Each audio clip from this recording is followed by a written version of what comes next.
ఈ రోజు పెద్దలు జగ్గయ్యపేట నియోజకవర్గ సమన్వయకర్త తన్నీర్ నాగేశ్వరరావు గారి యొక్క నాయకత్వంలో నేను కానివ్వండి, అదేవిధంగా పెద్దలు నందిగామ నియోజకవర్గ మాజీ శాసనసభ్యులు పెద్దలు జగన్మోహన్ రావు గారు, అదేవిధంగా వైఎస్ఆర్ కాంగ్రెస్ పార్టీ రాష్ట్ర అధికార ప్రతినిధి వేల్పుల రవి గారు, జగ్గయ్యపేట నందిగామ నియోజకవర్గ ముఖ్య నాయకులు, మండల అధ్యక్షులు, గ్రామ అధ్యక్షులు, ప్రతి ఒక్కరి గారు ఈరోజు జగ్గయ్యపేటలో మిర్చి రైతులను అందరం గారు కలుసుకుని పంటని పరిశీలించి, ముఖ్యంగా రైతులు ఎంతో బాధతో గత 5 సంవత్సరాలు జగన్మోహన్ రెడ్డి గారు ఒక నాయకత్వంలో మాకు రైతు భరోసా కేంద్రాలు ఏర్పాటు చేసి మరీ ముఖ్యంగా మా ఒక మిర్చి రైతులను అన్ని విధాలుగా జగన్మోహన్ రెడ్డి గారు ఆదుకుంటే, ఈ రోజు కూటమి ప్రభుత్వం అధికారంలోకి వచ్చి 7 నెలలైనా మా గురించి పట్టించుకోకుండా మమ్మల్ని గాలికి వదిలేసింది ఈ రోజు కూటమి ప్రభుత్వం అని చెప్పని రైతులు ఈరోజు కన్నీరు పెట్టుకుంటున్నారు.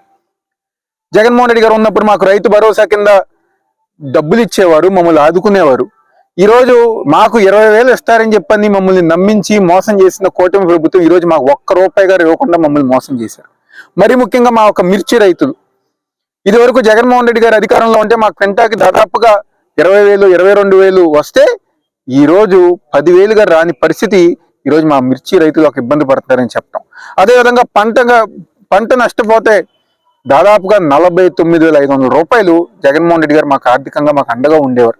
ఈ రోజు ఇదివరకు ప్రభుత్వమే మా తరపున ఇన్సూరెన్స్ చేసేది, మేము కేవలం సచివాలయాలకు వెళ్ళి కాగితాలు పెట్టుకుంటే సరిపోయేది. కానీ ఈ రోజు మాకు ఇన్సూరెన్స్ చేసేవాళ్ళు కానివ్వండి, మా గురించి పట్టించుకునే వాళ్ళు కానివ్వండి, మా సమస్యలు పట్టించుకునే ఏ అధికారి, ఏ శాసనసభ్యుడు, ఏ నాయకుడు ఈ రోజు కూటమి ప్రభుత్వంలో లేరు అని చెప్పని ఈ రోజు ప్రతి ఒక్క రైతు గారు కన్నీళ్ళు పెట్టుకుంటున్నారు. మేము అందరం గారు ఒకటే డిమాండ్ చేస్తున్నాం, ఈరోజు కూటమి ప్రభుత్వాన్ని, మీరు అబద్ధాలు చెప్పి అధికారంలోకి వచ్చారు. ఈ యొక్క 6-7 నెలల కాలంలో అన్ని వర్గాల ప్రజలు ఈరోజు అనేక ఇబ్బందులు పడుతున్నారు. ఈరోజు రైతుల పట్ల రైతాంగం కోసం ఈరోజు జగన్మోహన్ రెడ్డి గారు ఒక నాయకత్వం. మేము ఒకటే చెప్తున్నాం, మీరేమి చేయక్కర్లే. జగన్మోహన్ రెడ్డి గారు ఎలా అయితే రైతులను ఆదుకున్నారో మీరు ఆ విధంగా ఆదుకోండి. నష్టపరిహారం మేము ₹49,500 ఇచ్చాం, మీరు 50,000 ఇవ్వండి. మీ మీద నమ్మకంతో ఓట్లేసి గెలిపించారు కదా, ఆ ఒక ప్రజానికానికి న్యాయం చేసే విధంగా మీరు పరిపాలన చేయాలని చెప్పని ఈరోజు కూటమి ప్రభుత్వం చంద్రబాబు నాయుడు కానివ్వండి, పవన్ కళ్యాణ్ కానివ్వండి, బీజేపీ ప్రభుత్వం గవర్నమెంట్ కానీ అందరినీ డిమాండ్ చేస్తున్నాం.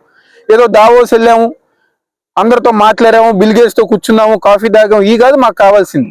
వాటితో పాటు ఈరోజు రైతుల్ని ఆదుకోవాలని చెప్పని ఈరోజు కూటమి ప్రభుత్వం మేము డిమాండ్ చేస్తున్నాం. ఈరోజు దాదాపుగా 7,000 ఎకరాలు జగ్గయ్యపేట నియోజకవర్గంలో ఈరోజు మిర్చి రైతులు సాగు చేసే రైతులు ఉన్నారు. నందిగామ నియోజకవర్గంలో ఉన్నారు, తిరువూరు నియోజకవర్గంలో ఉన్నారు. వాళ్ళందరికీ మీరు సమాధానం చెప్పాలి.